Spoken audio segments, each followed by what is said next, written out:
Baseball isn't just numbers, numbers, numbers. This game is not being played on computers. You don't do that with a bunch of statistical gimmicks. You don't put a team together with a computer. We're talking weighted runs created plus, expected WOBA, his sweet spot rate, defensive runs above average, average exit velocity, barrel rate, xFIP, BABIP, SIERA. We are above replacement radio. And welcome to Above Replacement Radio, where we're talking baseball kind of whenever. I'm your host, Chris Giant. Over there on the other side of the screen is Daniel Curran. How you doing, Daniel? Chris, I'm doing very well today. We are back after a hiatus. We took a week off, and then I got sick and kind of still am. So we had to delay the show a little bit last weekend. Honestly, for how long we've been gone, really not that much has happened. We have a few things to talk about, but a lot of rumors, specifically with Juan Soto. Some of them may be real. Yeah, and then there's the other ones. Yeah, the rumor mill is pretty wild with that one. I mean, I feel like every time, like the market for, talks articles, like he had talks with a team or they're planning to have him in a city. That's just, there's a big market for that right now. It's exciting that there's this much, press around, an MLB free agent, which is nice. And as you mentioned, it's pretty cool that this has happened like each of the last 3 off seasons. But yeah, no, just a lot of rumors. However, there was one pretty big signing dropped pretty late in the night, quick, right? Before we move on, I just want to say, can we please go back to the time before we had to pay for verifications on Twitter, because all this fake reporting is so ridiculous, and this would never have happened if we never switched the verification system 2 years ago or whenever it was. Yeah, it's certainly made following sports a little bit more tough. But yeah, I feel like there's so many people there's so many people a little bit beyond our age who have probably been fooled once or twice by a quote unquote deal happening with Juan Soto, whether it be Red Sox, Mets, Yankees. Yeah. I feel like it's just going all over the place. The thing that sucks about the new verification system is beforehand, if you saw a report and it was from an unverified user, you could just 99% of the time immediately throw it in the trash. Now you have to sometimes now you have to actually look into people, because some people just prefer not to be verified because they don't want to pay for it. Some people are verified, but you don't know if they actually are or if they paid for it. It sucks, and I don't like it, and it's bad for off seasons. Yeah, certainly. But yeah, anything more before we wanted to get into this big free agent signing? No, I mean, it's really just a bunch of rumors. Apparently right now the big Soto thing, and this has been reported pretty much everywhere, the bidding's at $600 million right now. Yep, just like we thought. Yeah. Pretty wild. I mean, the whole Ohtani signing from last year really desensitized us to that number, but that's absolutely absurd that we're talking about it. Not saying that it's unjustified, but it's just crazy to think about. We're putting value on a player like this, and yeah, it definitely demonstrates the uniqueness of the situation. Not often do you get a pretty much, almost guaranteed future Hall of Famer on the market at the age of 26 or heading into his age 26 season. So yeah, it's just a moment we really have to appreciate as baseball fans, because this ain't probably happening for a long time.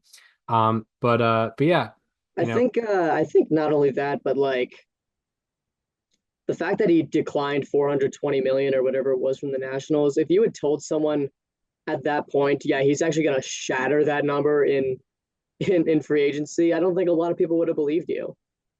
No, and for a good while, it looked like he was going to get less than that, considering his performance, and just considering the overall value he's bringing to teams. He denied that summer of 2022 That ended up being the worst year of his career, albeit a good year, but still the worst year of his career. Very low by Juan Soto standards. And the next year he followed it up with it was a very good offensive season, but very bad defensive season, and ended up being like a 6-win year. And definitely, if you hit free agency that year, I'm sure he would have gotten a lot of money, but I don't know if he would have gotten 400 million. But he really stepped up this past year, being probably a top 3 hitter in baseball, and also was above average as a right fielder. So ended up being an 8-win player, and I think that's what he's being judged off of, along with the potential he can bring. Considering his ceiling is probably even a little bit higher than that.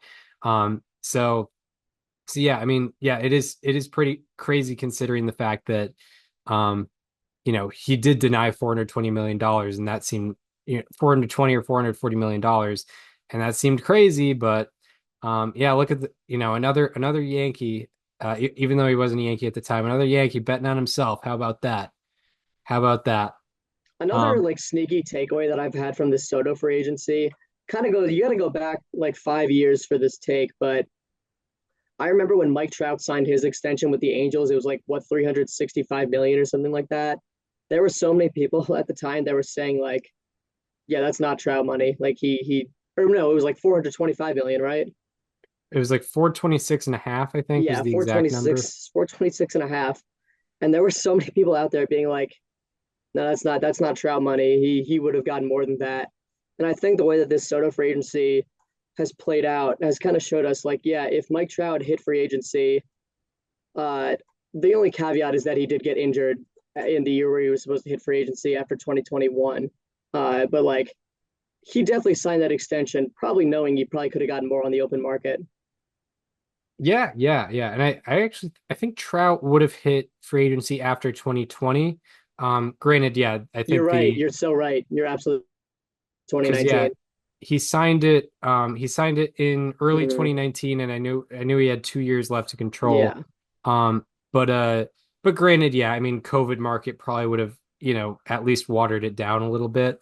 Yeah. Um, but yeah, no, it like I remember when Trout signed that, um, everyone who kind of knew ball and knew what his, when what his production was at compared to the rest of the league, um, knew that he definitely could have gotten $500 million out of the Angels, if not more. So yeah, that is a very good point you bring up because, yeah, this is kind of similar to what Trout would get, I if he think I hit the think open anyone who market. had the Trout undervalued take at the time should feel very vindicated by this Soto free agency. Yeah, absolutely, absolutely. Because yeah, it's not an Otani situation where he's a 1 in a million player who can do it from both sides. This is just yeah, he's a average defender but amazing hitter in the outfield, who has the potential to be the best hitter in baseball. Um, so uh, so yeah. Anything more before we get into the big news of the past few weeks? Yeah, yeah, I believe it was, yeah, pretty late in the night, at least on the East Coast, like around midnight. Blake Snell signed, he doesn't want to wait around this time. He says he shouldn't. Yeah. He's the first domino to fall in MLB free agency. Signs a 5-year, $182 million with, guess who? The Los Angeles Dodgers. What did you think about this move? Yeah. I mean, I think it was pretty clear that Blake Snell was going to sign early. I think after last offseason, he'd be more reluctant to take maybe the first couple deals, one of the first couple deals that he likes.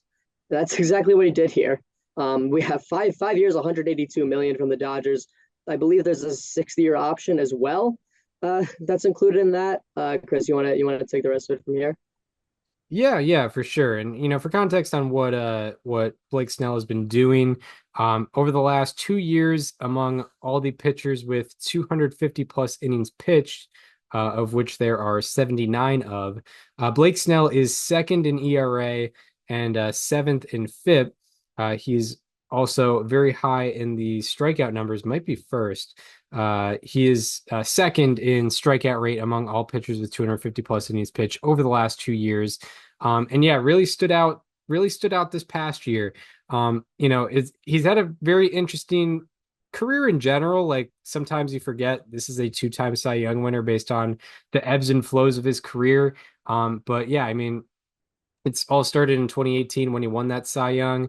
Then, had a pretty injured and a little bit unlucky 2019 season, pretty good 2020 season in that shortened version.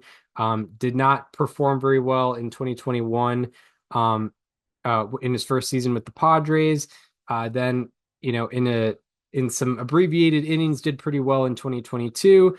Won the Cy Young in 2023. However, had some weird peripherals and I think people I think teams were a little bit discouraged by sort of the luck he maybe had with runners in scoring position. Like had a very high left on base rate, was putting a lot of runners on, just happened to be sneaking out of a lot of jams, and I think a lot of teams did not think that was sustainable. But however, this year or in 2024, this past year, put up a 3.12 ERA, but a 2.57 expected ERA, and I believe a 2.43 FIP in a little over 100 innings. He signed late, so I think he had a late start to the year, and I think he might have had an IL stint or two. However, in those 104 innings that he had, he was very productive, whether that be in run prevention or peripherals. Granted, along with that, about a 35% strikeout rate. And that's why I believe you were a little bit more confident in him heading into this free agency, and why you wanted the Red Sox to take greater steps to sign him. What do you think about what he's going to bring to the Los Angeles Dodgers rotation? Well, I think the biggest thing that Blake Snell did for himself this year was maybe overcome some of the doubts without really doing so. Because the reason why he took so long to sign last year was that a lot of teams had doubts about his walk rate, his inability to go deep into games, stuff that they saw as maybe not sustainable from his Cy Young season. They didn't want to give him the big money that Boris and him were originally asking for. And they held out until he got that brief deal with the Giants. But Blake Snell, he didn't exactly fix the walk rate. It did go down a bit. It went from 13.3% to 10.5%. Still not exactly great, but he proved, like I don't need to fix my walk rate because I can strike a million guys out. I'm unhittable. People will chase my pitches anyway. It's if a walk is only a guy on first, so if no one else is hitting it, it's not a ton of production. And not only that, but in terms of the going deep into game stuff, in his last 13 starts of 2024, he went at least 6 innings 10 times. So I mean, and that includes a few 7-inning starts. It includes a 9-inning no hitter. Like he really squashed some of those demons while also showing, hey, I might walk a lot of people, but here's year 2 of me being an elite pitcher while doing so. So it's not something that I need to fix to be the best version of myself. And I think the Dodgers recognized that along with some other teams that were in on him and said, you know what, he can do this sustainably. Yeah, for sure. And I think there might be some people out there that are confused about why he struggled to get money last offseason and why he didn't this offseason. And that's pretty much the explanation why. I mean, if you just look at FIP and expected ERA, there are major differences between 2023 and 2024.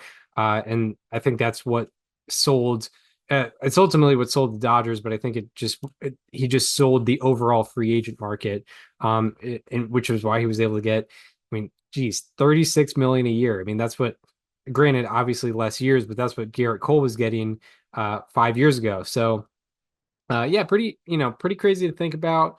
I'm still like hung up on how to evaluate Blake Snell at this point. I feel like he just hasn't put together a full, amazing peripheral season since 2018, maybe. However, his strikeout rate is always consistently really good.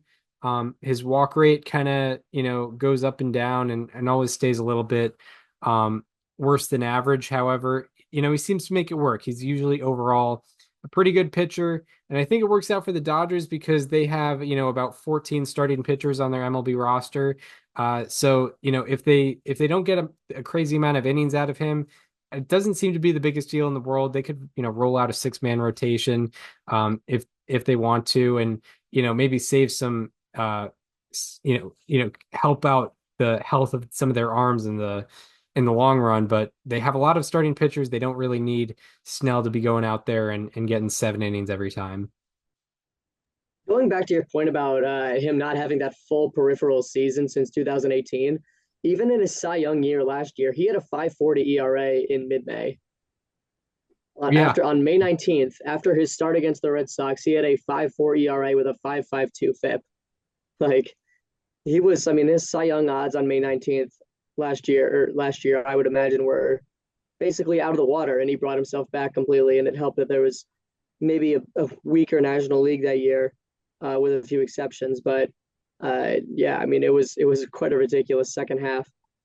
yeah, that's oddly enough, and maybe this is an aside, but that has been his entire career. He has been a second half of the year pitcher, like his entire career. I have to, yeah, I'm gonna look at his career splits right now. But in the first half of the season in his career, he has a 3.98 ERA.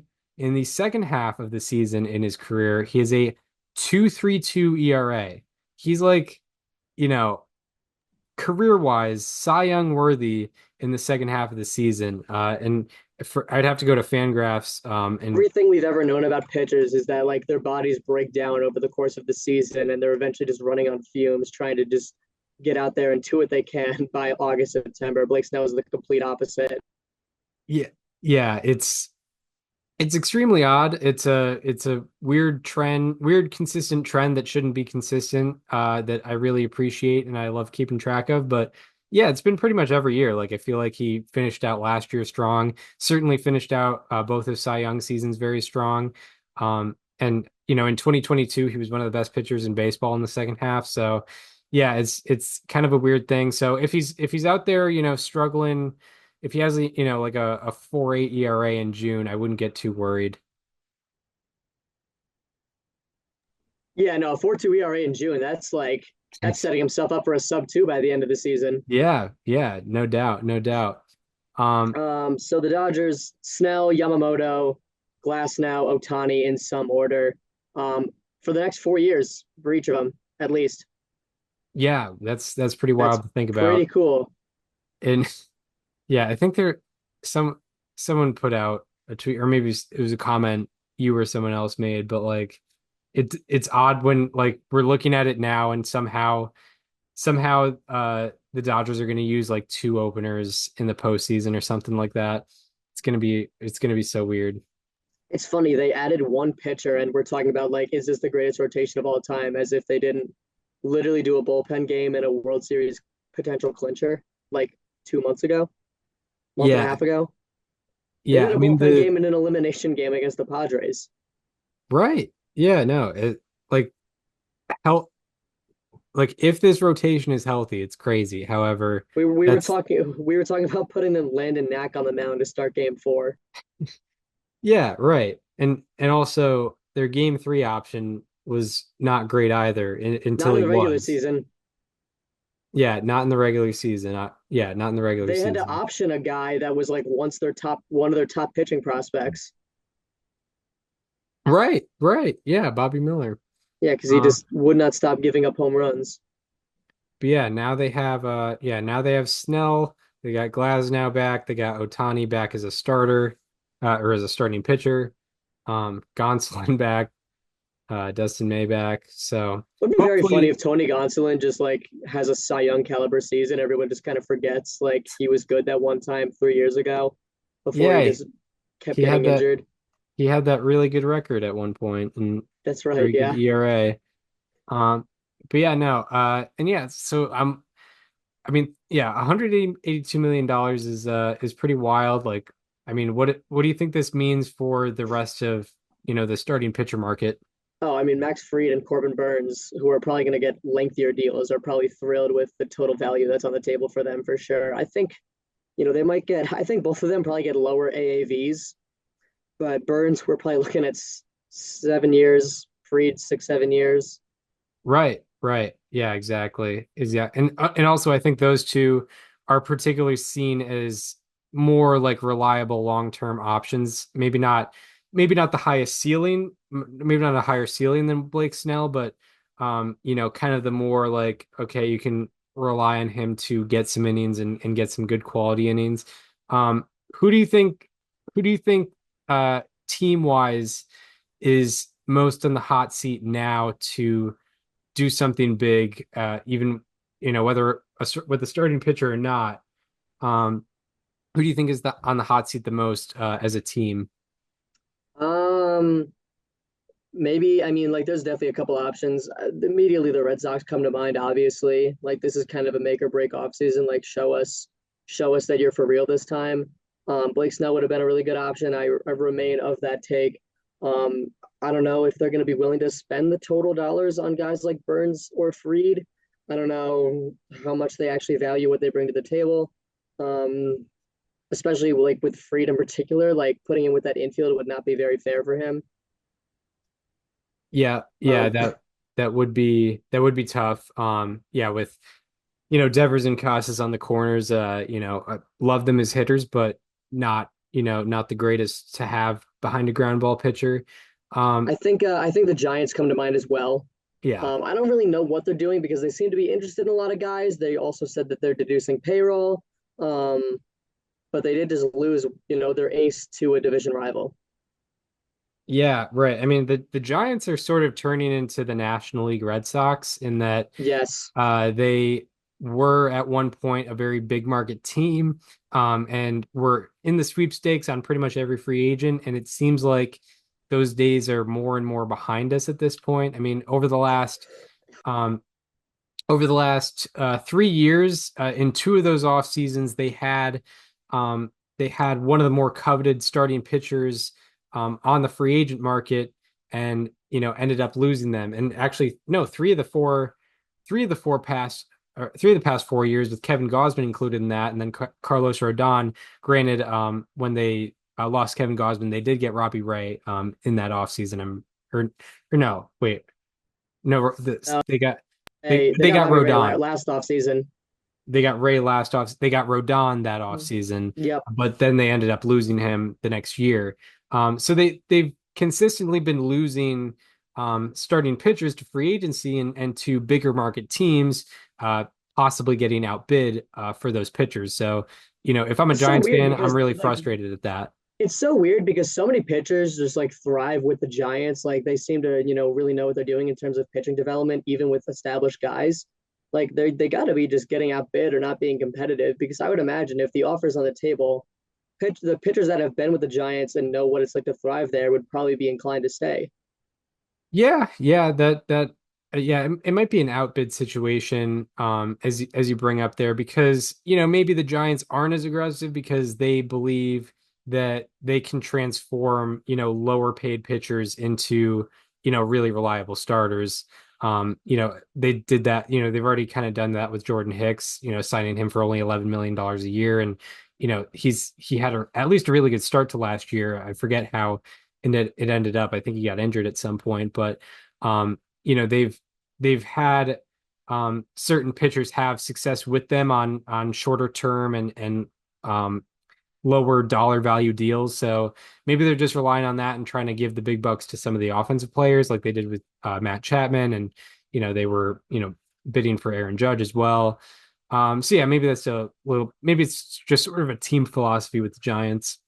My favorite narrative, and I hear this sometimes, is like people don't want to go to the Giants because of California taxes, as if the team that isn't just like swallowing every single free agent contract isn't also in California. Right. Yeah. Yeah. Exactly. Um, In like the most expensive California city too.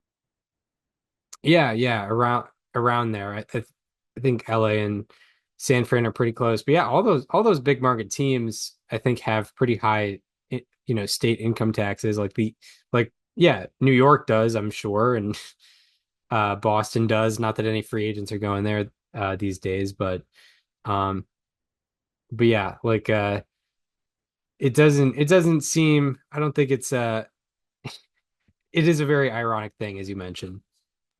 Yeah, Um no, I hear it all the time. That and like the people don't want to live in San Francisco because it's like not a good city. It's like, do you think they're housing these players like in the low income areas? right. Yeah. Like come on. Like think like Logan Webb got his extension and he's living like in the hills somewhere. Yeah, exactly. Yeah, and I think we've talked about this before. Like, you know, every city I think has their own downsides, and maybe they're pronounced a little bit more in certain cities, but everywhere there's going to be some problems. Yep. Um, but yeah, anything you wanted to get to before we talk about the other Dodger signing? Now let's talk about Tommy Edman. Yeah, Tommy Edman, this is a guy, mid-August, around August, I was like, he's definitely getting a 5-year extension after this year.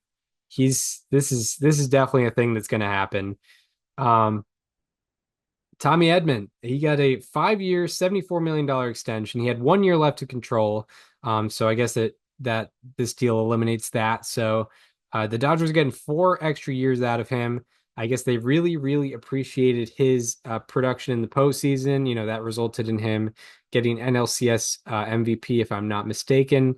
What did you think about the Dodgers pulling this off? I was certainly surprised, as I think everyone was. I mean, 5 years, 74 million, really not the craziest extension, but I think it makes sense.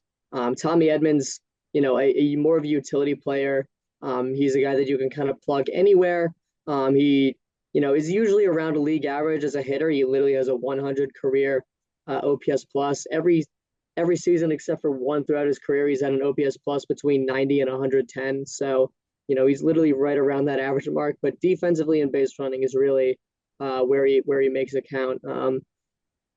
224 BSR and 49.1 defensive runs above average in 633 career games. That's impressive. That's pretty crazy, and that's kind of where you start to see what the Dodgers really look for here. Just 2022, the last time he, well, not the last time he qualified, but he played 153 games that season, put up 5.3 FWAR, stellar defense, stellar base running, just above league average offense, and I think that's kind of what the Dodgers are envisioning for the next 5 years. Yeah, yeah. I mean, his base running is pretty underrated. Like 2022, which was before the base running rules came out, 32 for 35 on stolen bases. Like that is extremely valuable. Yeah, he was not really active in the regular season this past year. Only played 37 games, as you might have mentioned. But yeah, he was kind of just Tommy Edman at that point, and then yeah, just went off in the playoffs. I gotta pull some of those numbers up. Yeah, went off in the playoffs, 1022 OPS in the NLCS, 988 OPS in the World Series. Was a pretty big part of why the Dodgers were able to kind of steamroll through the back half of the playoffs, or the back 2/3 of the playoffs, I guess you would say.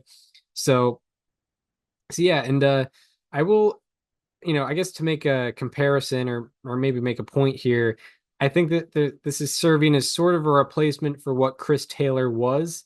As you were talking about the utility and just the options they have with Tommy Edman, I couldn't help but think about Chris Taylor. Chris Taylor, unfortunately, is coming off a real down year in which he had a 73 OPS plus. His actual OPS was below 600.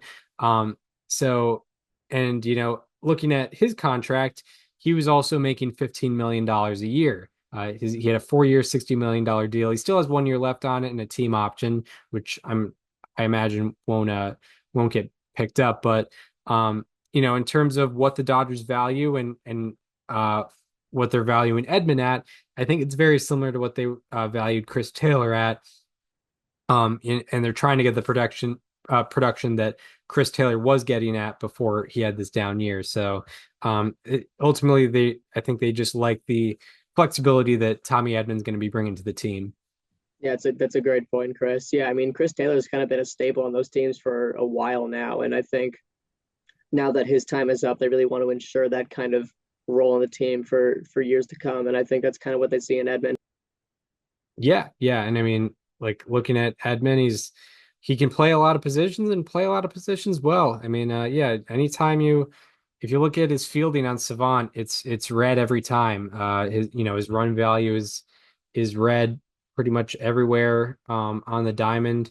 Um, wasn't the best defensive shortstop this past year, but I think they have other options, and I think he can play the position, maybe not at the most elite level, but he's a guy you can put there and have someone else go somewhere else. Throughout his career, 25 defensive runs saved at second base, 3 at third base in 570 innings, 11 at shortstop, 1 in left field, which only 46 innings, 2 in center field, 504 innings, 4 in right field, 495 innings, 7 in total as an outfielder. This guy's literally, you could put him anywhere on the diamond, with the exception of first base, catcher, and pitcher, and he'll be an above average defender for you while also serving as a very good base runner and a league average hitter. And yeah, that's something that and this is going to be, the most old school thing you can say, but that's something that wins above replacement can't measure is, the fact that you well, can actually, well, in terms of being able to just go wherever, yeah, no, I know what you're saying. Go wherever your team needs to, and um, play, just play a position because maybe one guy's ailing a little bit and has to DH, fill in that role, or maybe another player's more comfortable at a certain position, so you can play the other position. That's stuff that Chris Taylor has been doing for a while. That Tommy Edman's going to be able to do, maybe at the same level that he was doing before this past year. Yeah, and another thing that I wanted to touch on, this is more of a general thing, but a lot of people have been talking about, the way that the Dodgers have been going about all these big contracts, more specifically, the deferrals. And I don't know if people know this, but teams have been deferring contracts probably longer than you've been alive. The fourth highest paid player on the Reds this past year was Ken Griffey Jr., who has not played for the Reds since 2007. The Mariners are still paying Ichiro. The Red Sox are still paying Manny Ramirez. Very famously, the Mets are still paying Bobby Bonilla for another, 11 years? 2035 is when it goes to. Yep. And I get that the Dodgers are, when you have that Ohtani 680 number, obviously it kind of inflates the whole number. But your favorite team has probably done a lot of deferred payments as well, unless you're a Pirates fan. So I don't really care to hear anyone complaining about the deferrals. I'd say direct that anger towards the other teams. Yeah, for sure. And People like to create this illusion that the Dodgers have a monopoly on money, essentially, in this game. And it's sure, they probably profit more than most other teams, if not all other teams. I'm sure the Japanese advertising they get with guys like Ohtani and Yamamoto does very well for them. It's obviously an asset that no other team has. But your favorite team makes a lot of money too, and they choose not to spend it the same way the Dodgers do. Yeah, absolutely. And yeah, it goes back to the point of, people talk about, oh man, Dodgers are just buying everything, and that's the reason they're successful. They don't even have the highest payroll in baseball. Granted, yeah, it's a very high payroll. I think it's second highest at this point, and that could be topped with the Yankees making a deal or the Mets making a deal here in the offseason. So it's not final right now, but yeah, the Phillies have a higher projected 2025 payroll than them right now. It's just the Dodgers succeed a little bit more because I think their internal development's a little bit better. They develop some homegrown talent. People kind of mock, people will point out, oh, they don't have a lot of homegrown talent on that team. However, they have acquired a lot of those players through trades, which they were able to get those players because of their homegrown talent. There's a reason why, a lot of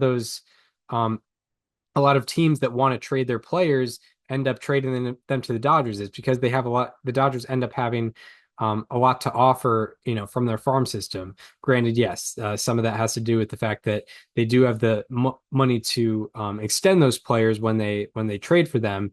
But still, if they didn't have the prospect capital they had, I think teams would look elsewhere. However, they always typically have a top 10 farm system, if not top five.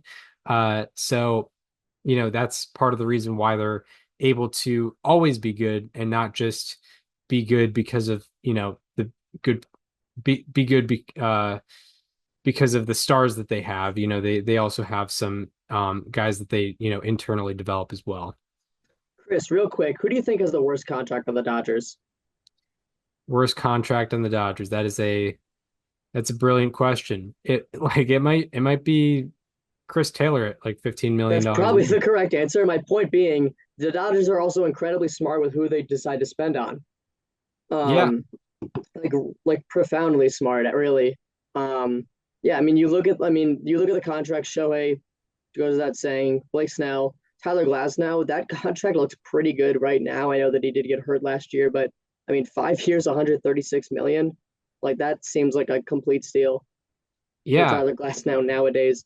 Not Yamamoto, maybe, but we haven't really seen enough out of him to make a full determination on that. Betts definitely not. Freeman definitely not. Tommy Edman probably not.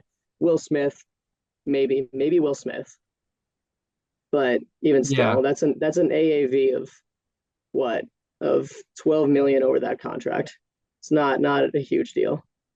yeah. Like, bet The worst contract thing you could argue the Dodgers have done in this era is letting Corey Seager walk, right. which is Yeah. still not a huge. They let Trey Turner walk too. That seems like a pretty good idea now.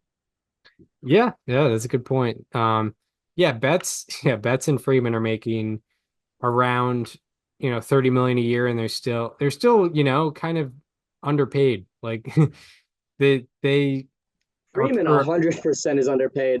they are playing above the value that they were signed for, I guess is the better term for it. But yeah, We're no, like we're like if Freddie Freeman can have like 2 or 3 more years of his like 2022 to 2023 like status, like we could be having a conversation of like which team does he go into the Hall of Fame with? yeah. I think well, those 2 years probably the best of his career. At least full season. I know he won MVP in 2020, but that was only 60 games. So yeah, like yeah, that is a good point that you bring up there. Um, It's like the Justin Verlander dilemma. Like I still think he goes in with the Tigers, but like so many of his best years you could point to the Astros. yeah, exactly. And had Right? some Like big he moments had with more he them. has more Cy Youngs with the Astros than he did with the Tigers. Right. Right, Which, exactly. I know maybe 2016, okay, maybe he should have had that one, but he's been a Tiger for a lot longer. Yep. Also shout out to the 2012 race. In retrospect, I think Yeah, there's yeah, there's some reconsideration there. between him and Um, David Price. Yeah. yeah. Um, but yeah, anything more before we get into the final bit of news? Yeah, no, I think that's kind of all we had up for the Dodgers. Yeah, yeah, other than that, we got two other big market teams, really swing it around on the free agent market, the Yeah, Reds and the Royals. They made an interesting trade. I forget all the pieces in there, but I know Jonathan I can tell India. you, it was Jonathan India, and Joey Weimer, big addition, Joey Weimer for Brady Singer. Mm, yeah, big old legs on Joey Weimer. He's an interesting type, and also very good defense out of the guy. Um, but yeah, as you mentioned, Jonathan India and Joey Weimer, Weimer, um, Weimer defensive, traded for defensive, great, really. yeah, traded for Brady Singer. Um, definitely pretty interesting to look at. I think yeah, the Reds definitely had, a surplus of infielders, and we figured one would move at some point, and India was probably that guy because he had like the least amount of control left among all of them. Because they have Noel V. Marte, Spencer Steer, Matt McLean, Ellie De La Cruz, obviously. And then they still got Jamer Candelario on the roster, right? which I don't understand. Which was an interesting Yeah, move. they Yeah. signed him to a. I keep going back to this. They signed Jamer Candelario to a 3-year deal. Like, and this was like early in the offseason last year. It was like November, December. Like, you couldn't have really predicted what was going to happen with the rest of the free agent market, but Matt Chapman signed for so much less, like 3 months later. Yeah. And Good, like, good for him. But and Matt Chapman would have had like 42 home runs at GABP this year. yeah, right, right. I think that's the number. It's something crazy. Right. So yeah, the Reds kind of needed to move on from one of their infielders, and it ended up being Jonathan India, who, has a rookie of the year under his belt back in 2021. And yeah, I found it interesting the Royals got rid of Brady Singer because, even with their starting pitching success last year, a lot of it came from veterans, guys who maybe you aren't going to rely on being in the organization long term. But yeah, what did you think about this move? I've never seen a trade that I understand and like for both teams, but could not hate anymore for the players involved. Which I know you know what I'm talking about, Chris, but I'm going to get into this for a second. So let's talk about this trade. Of course, it addresses a position of need for both teams. Brady Singer has thrown at least 150 innings in each of the last 3 seasons, 179 in 2024. The Reds, over the last 3 seasons, have only had one starting pitcher reach 150 innings in a season. It was Hunter Green last year at 150.1. He just barely got there. So Brady Singer brings something to the Reds rotation that they haven't had in a while, and that's stability, right? I mean, you can count on him making 30 starts a year. You can count on him, going deep enough into games to keep the Reds in the game and whatnot. Going into the Royals, they had a 77 weighted runs created plus at the second base position last year. Clearly a position of need. They need someone to kind of combo Bobby Witt Jr. in the middle infield there. You swap a starting pitcher with stability for a second baseman, it makes sense. Everyone goes home happy. However, obviously when you have players from these teams at these positions in a trade, like they happen to be in some of the best situations that they could basically ask for in terms of their own production. And wherever Jonathan India and Brady Singer get traded to, we're going to be looking at their new ballparks as downgrades for how it fits them. But man, they may have drawn the worst new ballparks ever. Yes. Going as a hitter, going from GABP to Kauffman is brutal, and vice versa as a pitcher is also brutal. I'm going to get into this real quick. So in 2024, Jonathan India at home /273, 375, 474 for an 849 OPS. On the road /255, 342, 318 for a 660 OPS. It's almost a 200-point difference between his home and road OPS. And he's now leaving GABP. He had an 18.9% home run to fly ball rate at home, an 8.9% on the road. Additionally, 15 home runs in total he had last year, 20 that would have been gone at Great American Ballpark, 8 that would have been gone at Kauffman Stadium. Yeah. So that's a brutal downgrade for him in terms of his ballpark. And then Brady Singer, same thing. Last year, opponent /236, 292, 377, 668, and he had a 3.30 ERA at home. And on the road, opponent /271, 341, 470, 437 for a 777 OPS, a 416 ERA on the road. That's all. That's over a 100-point difference between his home and road OPS via opponents. He had a 12.5% home run to fly ball ratio at home, a 22.5% home run to fly ball ratio on the road. That was the 7th highest among the 90 pitchers to give up at least 50 fly balls on the road. Going in more into his home run numbers, he had 0.85 home runs per 9 allowed at home, 1.39 on the road, which is a significant upgrade, or significant downgrade rather. And he gave up 22 home runs in total, 29 that would have been gone at GABP, only 20 that would have been gone in Kauffman. So, I get the position need, just very unfortunate that you happen to be drawing people that are not very fit for your ballpark on both sides.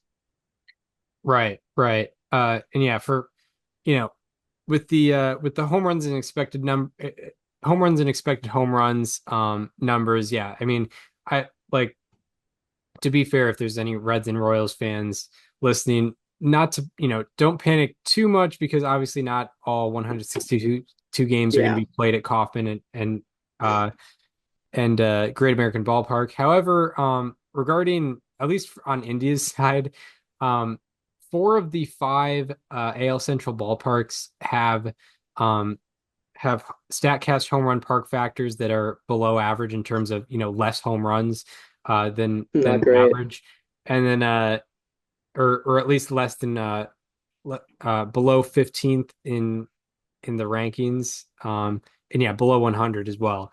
And only the Twins are above average, and they're even just at 105, and they rank 11th. That's And also probably because of their offense more than anything else. yeah, it could be a possibility. And then yeah, with the Statcast home run park factors, That and the fact that all of their starting pitchers only throw fastballs, four seamers. right, That's right. probably a factor in that as well. I I'm hoping that Statcast is not considering the actual offensive production in this, because that I feel like that would disregard that would put um it would sour the numbers a little bit.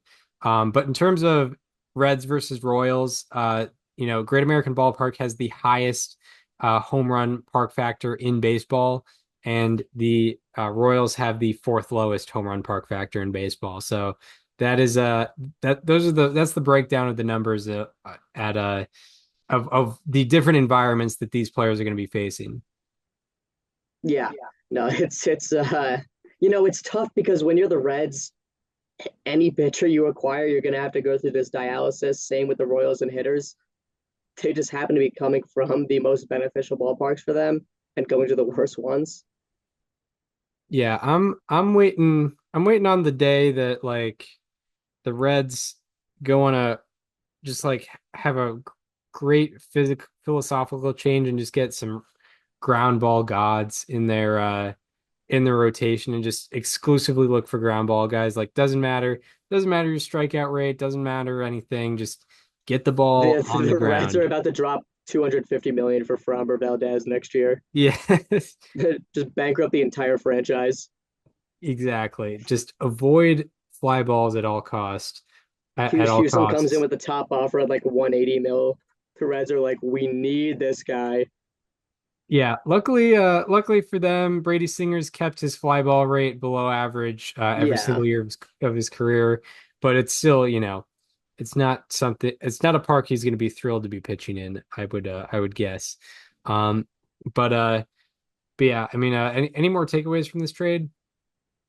I mean, that's kind of everything I had. It's hard not to look at this trade and be like, man, these poor players.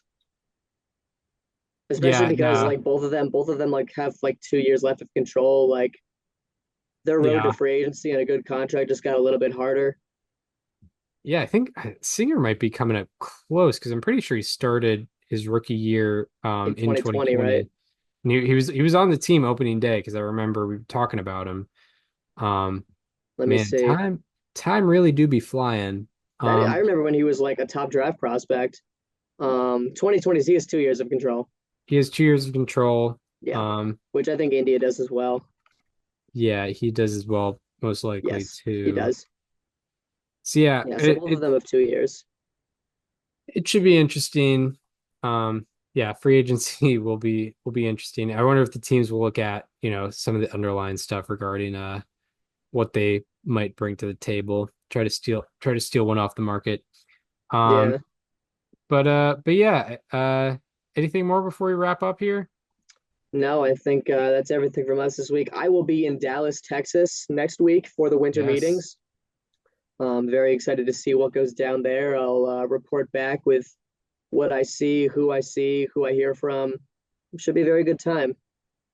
Yes, yes, indeed. I mean, it's a, it's probably, yeah. I mean, it's probably the highlight of the winter in terms of baseball. Mhm. Even I'm hoping I can be like at the MLB Network set when they reveal the classic baseball era Hall of Fame election.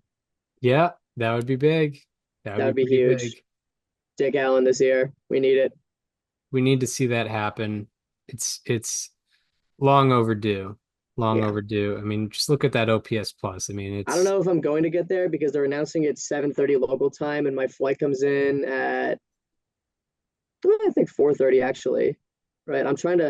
This is only the second time in my life I'm going outside of the Eastern time zone. hmm, So I'm trying to like figure out the math. It's only 1 hour back. I'm going from New York to Texas, so it's not like I'll be completely jet lagged by any means. right. Yeah. Yeah, my flight comes in, I think at 5:30, which would be 4:30 local time, which if that's the case, I should be there in time. That gives me 3 hours. Should Um, be more than enough. Yeah, yeah. 5:40. Just tell that Uber driver to gun it. Yeah. Extra, give you a 50% tip if you just go 30 above the limit. Um, but uh, but yeah, that shall do it for this installment of Above Replacement Radio. We were happy to be back after a little bit Yes. of a hiatus. Hope you enjoyed this one. If you are listening on Apple Podcasts or Spotify and want to watch the conversation as it happens, go to the YouTube channel.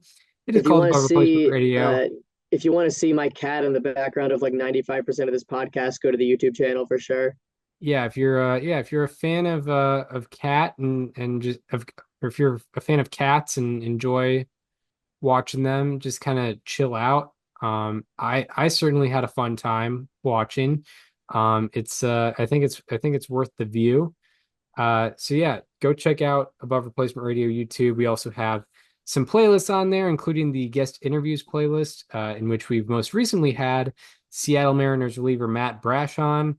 Great hour-long conversation with him. Roughly an hour long. Talked about his Tommy John recovery and um, everything with that, along with some of the big moments he's been involved in with the Mariners in 2023 or 2022 and 2023. So yeah, go make sure to check out that. We've also had Mark Simon on 4 times. We've had Chris Rose on, Jeff Passan, Foolish Bailey, Sarah Langs, along with Mike Petriello, among more. So yeah, go check out the Above Replacement Radio YouTube channel for all that. Follow me on Twitter at Chris_Gianta. Follow Daniel on both Twitter and Instagram at Daniel_Curran. You got a Blue Sky yet? I do. What is Yeah, that it's one? a DC 525. Yeah, I've actually been thinking about because I haven't gotten along with any of the other like I Twitter haven't like the replacements. only reason I go on it is because that's where the Hall of Fame tracking is happening this year. And the thing that sucks about it is you can't put account notifications on, which is like actually devastating for me. Yeah, I haven't noticed. Yeah, because I've noticed that there is a little bit of less baseball on my timeline on Twitter these days. So I maybe that Mhm. shift is actually happening. No, Unlike it 100% is. yeah, You because know, like like I've been Jeff Passan has 18,000 followers on Blue Sky. yeah, and I don't know if Petriello has been tweeting at all on Jason Stark has 30,000. yeah, maybe I should have gotten in on ground level, tried to become big there. You Petriello's know, got 19,000. Yeah. No, yeah. the move actually our friend Mark Simon's on it. He's got almost 4,000 followers on there. Yep, I noticed him promoting that as well. So yeah, I follow Yeah, Daniel. the shift is definitely real on baseball for baseball right now, which is kind of nice, honestly, because Blue Sky is like a nice refresher where you go on and it's truly the things you want to see. Yeah. Because unfortunately, my timeline is still flooded with politics when I really don't care for that. Yeah. It's like it's about getting you want to get off those for you off the for you page Yeah, onto the following page. So yeah, follow Daniel on both Blue Sky. Maybe one day you'll be trying to follow Chris Gianta on Blue Sky. We'll see. But yeah, yeah, DC 525. GC525. And then follow the show Instagram at Above Replacement Radio at on Instagram. And yeah, that shall do it for this installment of Above Replacement Radio. We hope you enjoyed this one, and we will see you next time, where we will be talking all the happenings of Major League Baseball once again. See you then. This conversation is over.